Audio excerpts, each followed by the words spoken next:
Terra incognita speculative fiction. Terra incognita speculative fiction.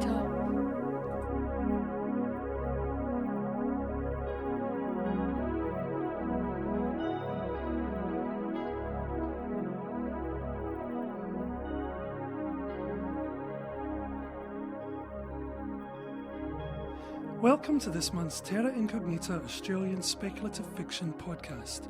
I'm your host, Keith Stevenson. Put simply, Terra Incognita is the best Australian speculative fiction read by the authors who created it, and please visit tisf.com.au for links to our featured authors' website and publications. This month's featured writer is Rjurik Davidson, past winner of Aurealis and Ditmar Awards, whose latest collection, The Library of Forgotten Books, has just been released by PS Publishing. Rjurik's best known for the type of story that inhabits that surreal space between fantasy and horror, and plays with the nature of identity, desire, and reality. His story for TISF, the Ditmar Award-winning The Fear of White, is just such a piece about a job from hell, or is it, perhaps, a job in hell?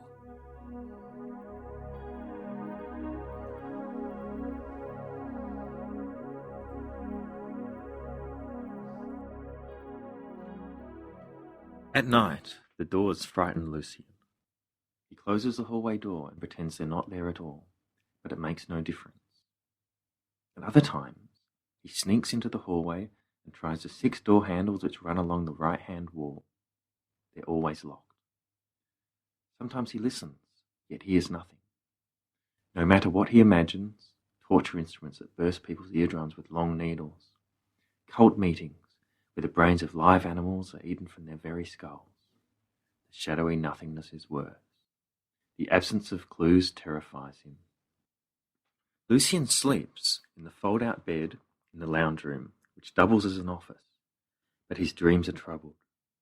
They're filled with doors and frightening owls that look down upon him knowingly with their huge yellow eyes. Sometimes in these dreams, he has to arrange sheets of white paper into piles, but a wind constantly blows them from his clutching hands. His mother's death started it all. After sitting in that hospital room, holding her leathery hand in silence until the second stroke killed her, Lucian felt prompted into action. He found the advertisement in the paper. It read, "Exceptional opportunity for live-in job, payment negotiable." He called and shortly afterwards met Mr. Two for the interview. Mr. Two wore a stiff white suit, and the hairs of his head were alternately jet black and icy white. Although this gave the impression of grey from a distance, Lucian had never noticed such a contrast before. Lucian thought of Mr. Two as an Eastern name, but Mr. Two was not Asian, nor did he speak with any accent. Though his sentences were strange and stilted, Mr. Two's hair was, in fact, his only striking feature. Otherwise, he could have passed by on the street without any impression at all. For this reason, he seemed to have hidden depths, as if the most important parts of him lay beneath his surfaces. Your job is simple, but requires patience. Mr. Two had a whispery voice, as if paper rustled behind his words. Remember, he said, real gold is not afraid of the fire of the crucible. He told Tara in the coffee shop, I'm taking this job. It's full-time. Every day. Her face appeared lined, as if she had suddenly aged. So this is your way of doing it. Doing what? You know. Running. Sealing yourself away. I'm finally doing something for myself, he said. Tara was not aware of anything around them. Her face was stricken. Why? Haven't I always been there when you needed me? I don't understand. There was nothing for Lucian to say. How could he explain it to her when he wasn't sure of it himself? He wanted to achieve something. He wanted freedom. But lurking beneath these desires, he felt a strange, frightening emotion that he couldn't place, and that he quietly repressed. Do you really want to destroy yourself? Said Tara. Don't we all? He said half-heartedly. They sat there, pushing their salads across their plates until they finally left. Within a week, Mr. Two led Lucien through the massive building to the apartment to begin the job. Lucien is relieved to be alone, to have time to think, to be away from the ring of the phone. The apartment, thank God, does not have a phone. Nor does it have any windows, which means his senses are dominated by the fluorescent light and white walls. There's only a small bathroom, a tiny kitchen, the hallway with the doors, and on the other side of the hallway, the room with the pool. Each morning he scrubs the red and brown fractured tiles in the pool room, which form a mosaic and have an exotic flavour, and Lucien imagines them to be Turkish. He takes special pleasure in cleaning the pool, so the water flickers in the artificial light. The pool room is the most beautiful. The others are just boxes. But he's always afraid when he's in the pool room, because the 6 doors are between him and the main room at the front door. Someone could sneak through and make their way outside, and Lucien would have failed. So he cleans as quietly as he can, always straining to hear the slightest noise, the creak of a door, the pad of footsteps. Lucien takes his job seriously. On the 6th night of the job, Lucien finds it doubly difficult to sleep. Not only do the doors weigh on his mind, but Mr. Two will be arriving in the morning expecting a report. There's nothing to communicate. No one has come through the doors. Nothing has happened to the doors. But the expectation of giving the report is enough to excite Lucien, who, despite being bright, has never held an important job. He has always been a drifter, floating between people and places like a boat between piers.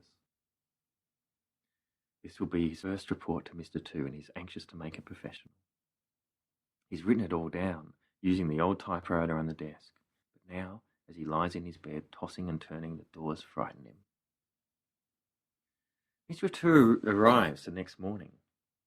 He sits at the desk, and Lucien sits opposite him, nervously brushing back his short black hair.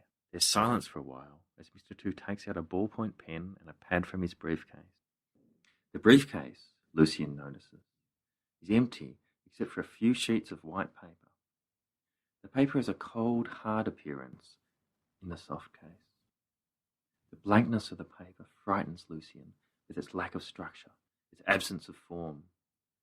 Vertigo strikes when he looks at it. He closes his eyes and looks away. Mr. Two clicks the pen in and out. Perhaps he is thinking. So, did anyone come through the doors? Mr. Two asks in his rustling voice. I wrote a report. It's right there in front of you. Let's see. Mr. Two picks up the report and reads. A minute later he looks up, over the top of his spectacles, and says, So, nothing happened? No. I'm 2 and you are 9. What? My name is Mr. Two, T-U. You shall be called Mr. 9, N-E-I-N. But my name is White, Lucien White. Even so, from now on you shall be Mr. 9. Oh, okay. Mr. Two stands and walks to the front door. I'll see you next week, 9.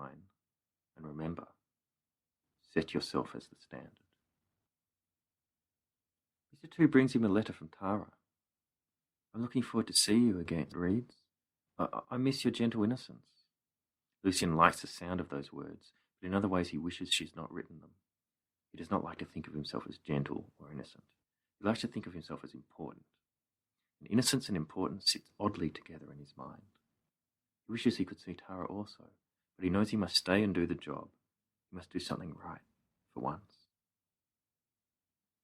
Lucien returns one day from his swim to find that there are no longer 6 doors for him to watch. There are 7. At first glance he cannot believe it, but he counts them. 1, 2, 3. There are 7. No question about it. He approaches door 7 fearfully. The smell of something dead, or perhaps rotten, wafts suddenly into his nostrils. His eyes water as he tries the handle, but it is locked. Ah, Mr. 9. Lucien jumps and turns. Mr. Two stands behind him. Is the smell coming from Mr. Two? There are 7 doors, of course. But Mr. 2, before there were only 6. No, Mr. 9, there have always been 7. Oh, no, But Lucian cannot process his thoughts. They come smashing one over the other like some terrible accident. Now, Mr. 9, do you have a report? After Mr. 2 leaves, Lucian sits in the middle of the floor. He thinks to himself, there were 7 doors. Of course there were. I remember it now distinctly. Why, he thinks, did I ever think there were 6? Lucian worries all night, and the next day he might be losing his mind. One of Tara's letters reads, I slept with someone last night, an electrician. I don't know why I should tell you, but some part of me thinks you should know. When Mr. 2 next arrives, Lucian asks him politely for his mobile phone. He needs to confront Tara about this betrayal. Of course, says Mr. 2. Lucian excuses himself and walks around to the hallway. There he sits, looking at the accusing doors as he calls Tara. Hello, she says. Hi. Oh, it's you. I didn't think I'd hear from you. He cannot think of anything to say. Why are you calling? No reason. There's silence. Eventually she says, remember when your mother died? Remember how you needed me then? I need you now. I'm not going to wait around for you, you know. I know. Look, I better go. But call again if you like. She hangs up. Lucian stares at the doors. He remembers the cafe and the feeling of wretchedness and failure. Even now he feels nauseous. Even now he tries not to really recall the truth of it. Why, he thinks, didn't it work between them? He hadn't known then, just as he doesn't know now. All he can think is, I couldn't do it. I wasn't designed for it. As he gives Mr. 2 the phone back, he starts to cry. Mr. 2 puts a hand on his shoulder, and there's awkward silence between them. Sorry, Lucian says. It's of no consequence. I'll show you out. Lucian closes the door and thinks hard for hours. He wants Tara. Yearning for the smell of her freshly shampooed hair, he begins to pack his suitcase. His heart beats quickly, knowing she will welcome him back, knowing everything will be all right, knowing he won't have to endure this task he has set himself. But when the suitcase is half packed, he stops and begins to unpack it again. The job is like an out-of-control beast he's riding, white-knuckled and fearful. He cannot get off. Lucian walks back to the hallway to inspect the doors. He takes a sharp breath. Light flickers behind door 5, like a poorly connected fluorescent bulb. He presses his head to the door, but everything is silent. When he looks again, the light is gone. Mr. 2, Lucian asks some weeks later, what is behind the doors? Mr. 2 looks disappointed before his face regains its blankness. Your job cannot be done properly if you know. Mr. 2 taps the side of his nose twice with his forefinger. Lucian feels embarrassed. He shouldn't have asked. Mr. 2 passes Lucian the 4 letters silently, each with Tara's almost incomprehensible scrawls scattered across them. Lucian waits for Mr. 2 to leave and opens them carefully in order. They're from the previous 3 weeks and Lucian is angry. Mr. 2 should have brought the letters earlier. Each is successively more frantic. Lucian, the first one reads, I think we should meet. When are you going to be finished with your job? Another explains, everything is going well. By the way, when are you returning to the outside? The third says simply, I'm leaving this apartment, our apartment. Don't write, I'm happier without you. This last is written in a frantic, crabbed style. What's happening? What about my questions? Is there hope for us? Lucian sits silently before composing his answer.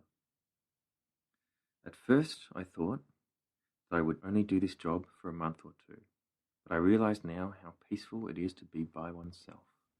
I do not intend to come out soon, but would rather stay as long as Mr. 2 will employ me.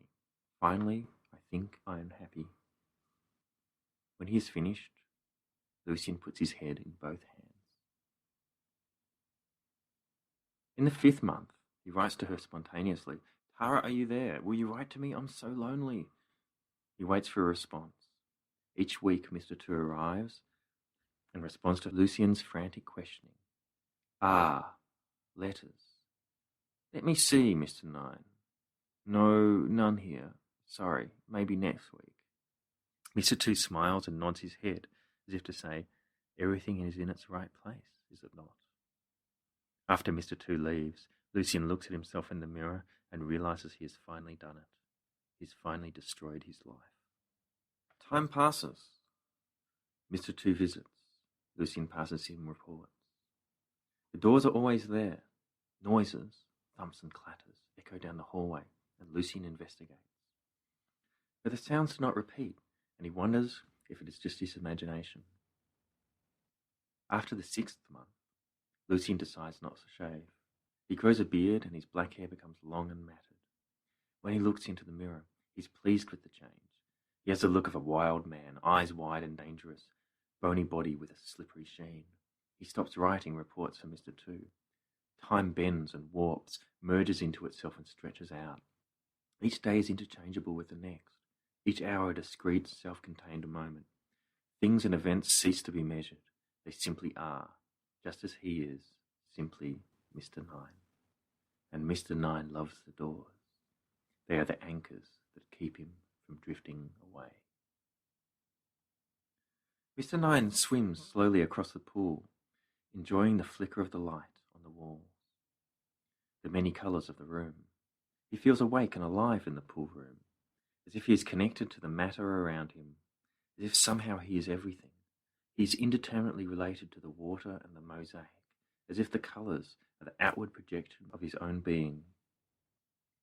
He turns, floats on his back and fancies he can see the air pushing itself into him, sucking itself out. He imagines the air inside him a part of him. We are one, he thinks. The body beneath me, the air. As he climbs out of the water and dries himself, he feels a soft touch of air on his body. He's startled and looks suddenly at the hairs as they rise like some alien flora from his skin. He has not felt wind for months, or years, he cannot say. He has not felt cold. He walks from the pool room into the hallway. His towel drops from his hand. His breath freezes in his chest. His mouth drops slightly open. Door 4 is open. He runs over and grabs the handle, unsure what to do. He pulls it further open and looks down the corridor that leads away, white and featureless, before it turns left. He's terrified, as if confronted by dark knowledge he would prefer to forget. He closes the door suddenly, hearing it click as it locks. Mr. 9 runs to the main room, but it's empty. He checks the rest of the apartment. Nothing. Mr. 9 paces across the floor. He runs his hands through his long hair. He pulls at his beard. He throws his head back in desperation. There's no avoiding it. He has failed. He was hired to watch the doors, to record any and every event, to ensure a full chronicle of the doors was made. He throws himself onto the fold-out bed and closes his eyes. Despair grips him and, as he always does when depressed, he falls asleep, unable to bear the clean light of reality. When he wakes, he masturbates, his hand moving quickly, his head craned forward and off the bed, his eyes staring into another world. When he is finished, he lies back and stares at the blank roof. He sleeps, wakes, eats, cleans up, worries. There is a pain in his stomach, just below the right ribs. It could be cancer. It could be an ulcer. It could be the natural order of things taking revenge on him. Mr. 2 opens the door and carries in his box of food. Mr. 9, unshaven and unwashed, is on his feet, sweeping back his unkempt hair. One must look good for Mr. 2. One must make an impression on one's employer. Mr. 9. Mr. 2. Mr. 2 places the box of food on the floor and sits at the chair by the desk. Mr. 9 stands like a child at attention, his arms straight and awkward by his side, his eyes wide and alert. Where's your report? I haven't done one this week. I see. Mr. 9, your work is slipping. You don't want me to replace you, do you? No, Mr. 2, but I haven't done a report in... In some time. You haven't done a report in some time, eh? Mr. Two cocks his head to one side sternly. Let me see. He opens his briefcase and takes out a blank sheet of paper. He examines it carefully. So you haven't. He replaces the sheet and looks again at Mr. Nine from beneath his eyebrows. Is there anything to say?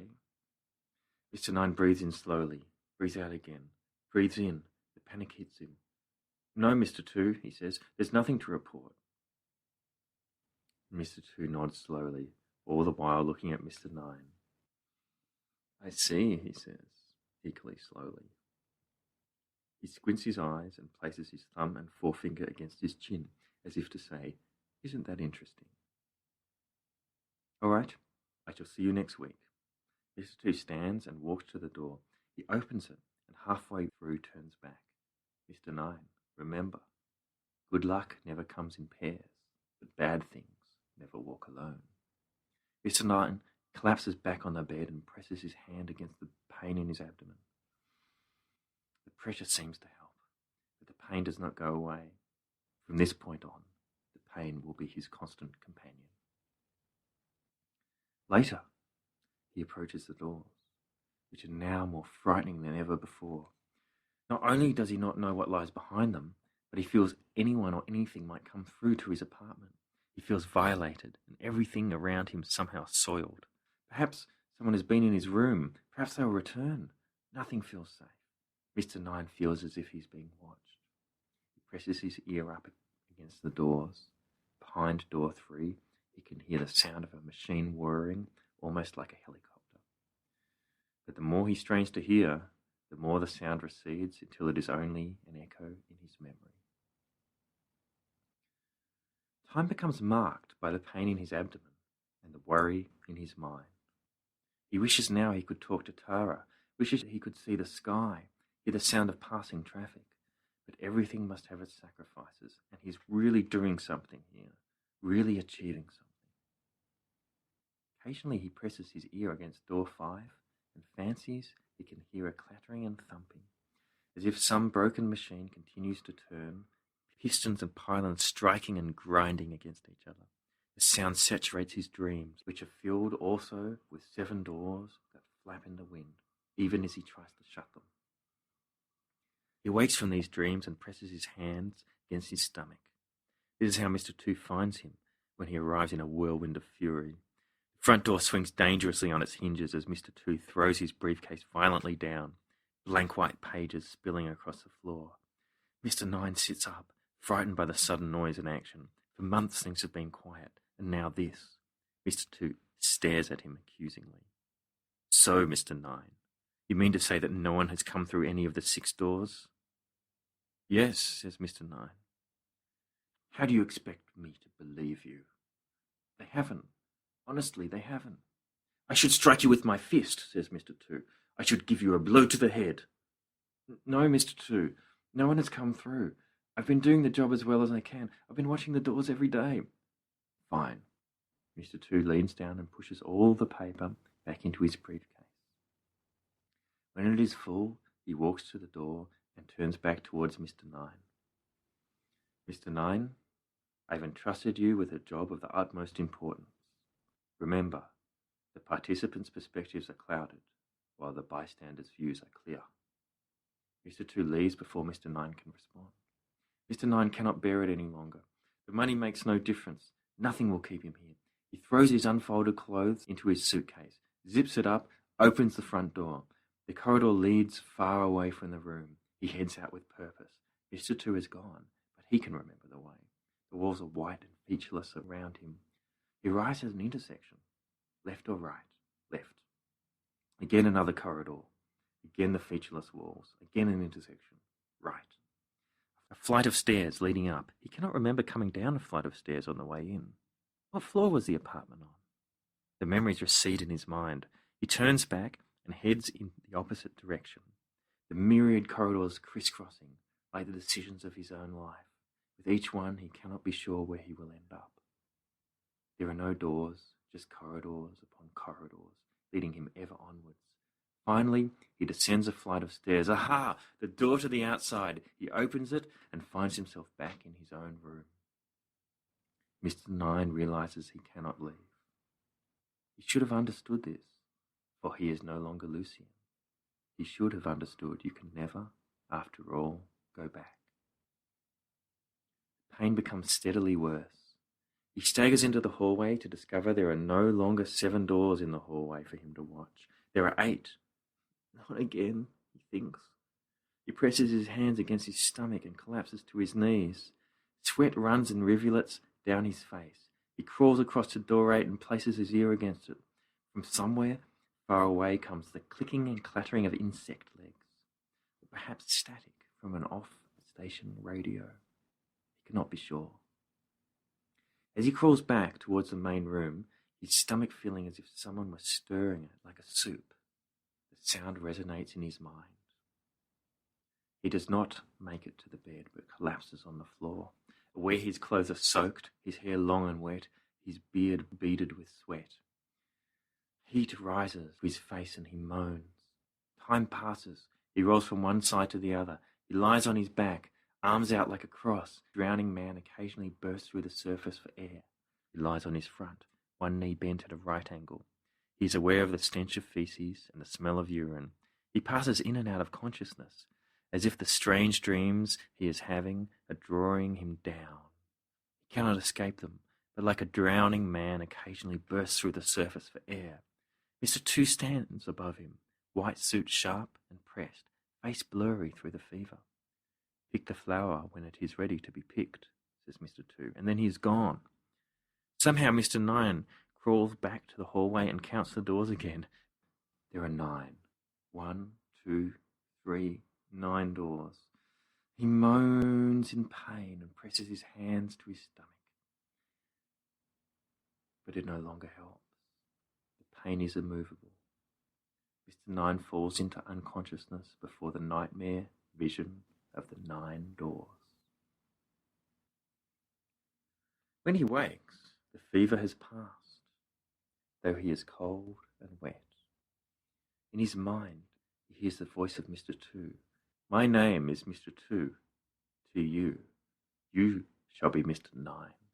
Nein. Driven by some unknown purpose, he strides towards door 2 and grasps the handle. The handle turns and the door opens. He steps back and watches the door swing on its hinges. He takes a breath before stepping through the doorway and striding down a long corridor, aware of the same white walls, always white walls, smooth and featureless, the same deathly still air. The corridor turns. He continues on. It rises and takes a sharp left, descends and curves around to the right. A set of stairs lead up. Seems to double back and then double back again. He loses any sense of space and time. Finally, he reaches another door. He opens it and steps into a room he has never seen. Behind the desk sits Mr. Two, his briefcase on the table. He clicks his pen in and out, as if he has been waiting. Ah, Mr. Nine, says Mr. Two. Mr. Nine looks left and right. A flickering from behind him attracts his attention and he turns. Mounted on the wall above him are 9 screens, each showing, from different angles, black and white images of his apartment. The bed in the main room, unmade and unwashed, the pool room with its flickering light, the tiny kitchen, the featureless bathroom, and the 9 doors. Mr. Nine stares at the images, unable to comprehend, unable to assimilate this new view of his world. Are you feeling better? Asks Mr. Two. Mr. Nine simply stares. Don't be upset now. You could have come here at any time. Mr. Two continues to click his pen. But the doors were locked. They were never locked. They were. Only in your mind, Mr. Nine. You wanted to believe they were locked. No. Mr. Two smiles his featureless smile and says, crows everywhere are equally black. Have you been watching me? Mr. Two grins suddenly, as if he's embarrassed. Mr. Nine breaks into tears. He's angry at himself. He should never allow Mr. Two to see him cry. Not after this. Not after all that has happened. Who are you? Yes, who am I? Well, I'm not Mr. 2. You are. You are Mr. 2, and I'm Mr. 9. Mr. 9 walks around the desk and stands over Mr. 2. There's no need to raise your voice. Mr. 2 looks up calmly. You're a liar. Lucian, I'm not Mr. 2. Don't call me that. You're Mr. 2. Mr. 9 pushes Mr. 2 in the shoulder, and the shoulder moves oddly. Mr. 9 takes a step backwards as Mr. 2's shoulder gives way completely, segmenting into 1,000 tiny pieces of paper, each one stacked on top of the other. Mr. 9 takes another step backwards as Mr. 2's shoulder collapses, and with it his chest. The pieces of paper, stacked one on top of each other, cut to make up the form of Mr. 2, give way completely, and Mr. 2's body sloughs onto the ground. Mr. 9 stares in disbelief. From far away, he hears a sigh, as if someone has finally been released from some kind of physical trial. Before him lie nothing but 1,000 and more sheets of paper, covered in the scrawl of someone he knows. He picks some of the paper up. He was right. It's Tara's writing. But as he begins to read, the scroll fades and he is left with nothing but thousands of sheets of blank, white paper. Mr. 9 runs to the door behind the desk. He opens it and runs through a labyrinthine corridor, up and down and around. Stairs and passageways fill his mind as he finally comes to the door that will lead him away and out of the building. He throws open the door and finds himself back once more in his own apartment. He runs through the hallway and tries door 5, another maze of turns in a door. He opens it and finds himself not in Mr. 2's room, which he had expected, but back again in the apartment. Panicked by a frightening insight, he tries door 2, and just as he figured, Mr. 2's office has disappeared. He returns instead to his own room. 3 times through door 8, door 3, door 4 he runs, each time the same. Finally he breaks down to a walk exhausted. He does not cry when he finds himself back in his own room. He tries door 6, and so finds himself ultimately inevitably back in his own apartment. Mr. 9 is not afraid, for Mr. 9 has nothing to lose. Mr. 9 is nothing. Mr. 9 is a blank page. Mr. 9 puzzles over this riddle. He sits calmly and quietly on his bed and thinks. He thinks of his mother's death so long ago and of Tara. They are now the memories of another life, Lucian's memories. Yet as he thinks of them, as he really pictures them, Tara with her dreams of huts in the forest, the cafe where he had left her, the pain rises again, softly and somehow different than before. He is no longer enraged, no longer filled with desperation.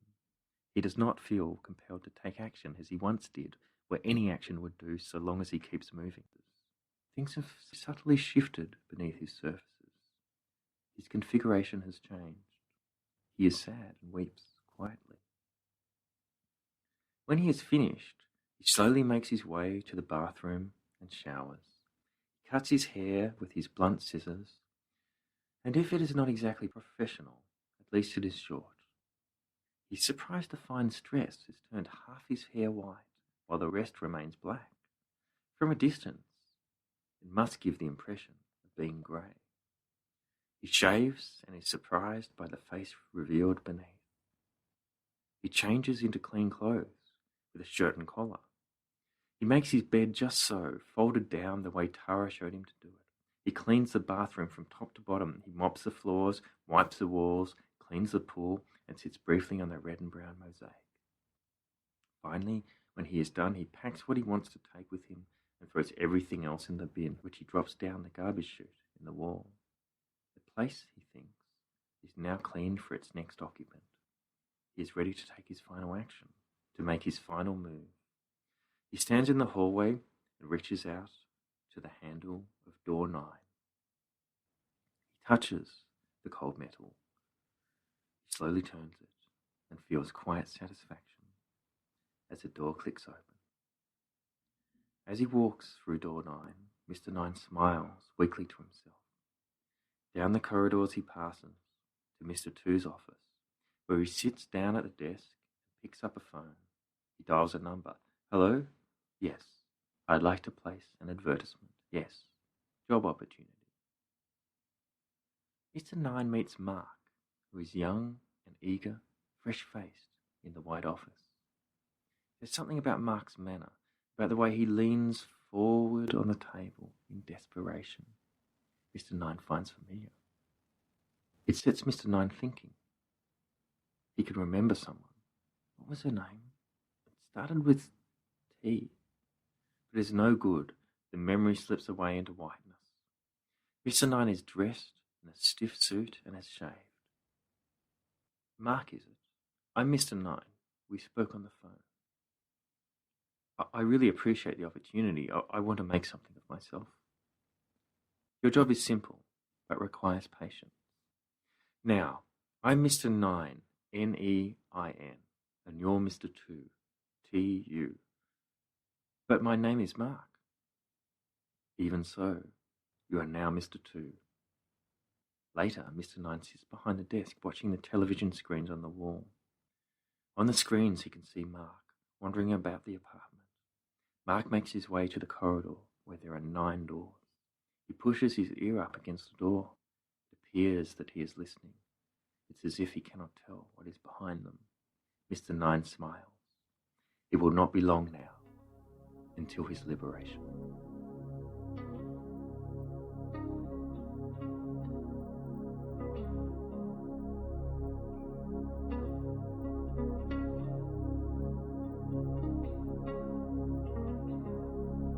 Terra Incognita Speculative Fiction.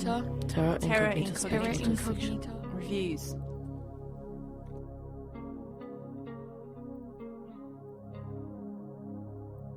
This month's review book is Song of Scarabaeus by Sarah Creasy. To say that I like science fiction would be a gross understatement.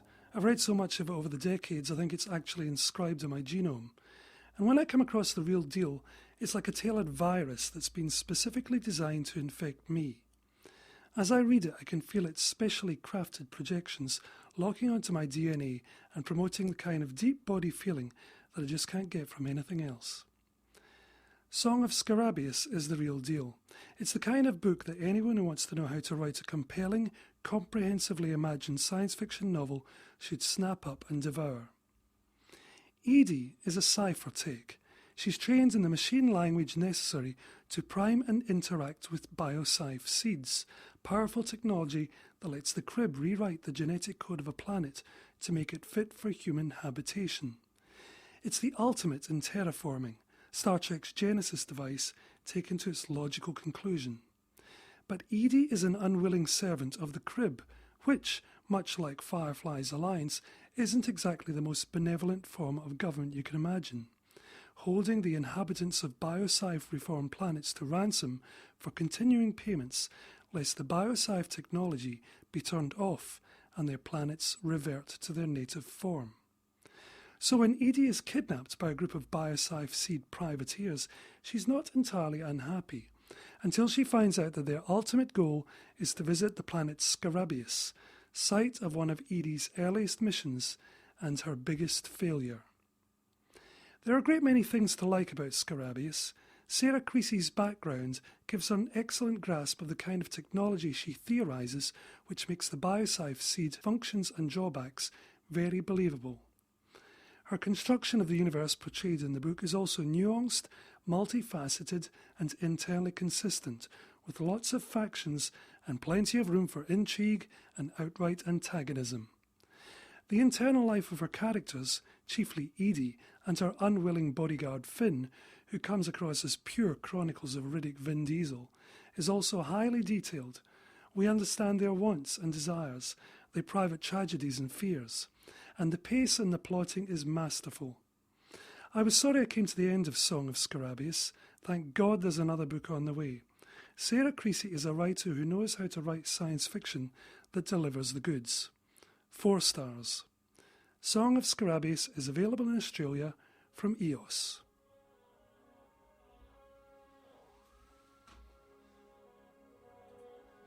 You have been listening to Terra Incognita Australian Speculative Fiction Podcast. Visit tisf.com.au for links to the featured authors' websites and for details of their publications. Stories are copyright by the author. Book reviews are copyright Keith Stevenson, 2010. This podcast is licensed under a Creative Commons Attribution Non-Commercial Share-alike 2.5 Australian licence. See our website for details.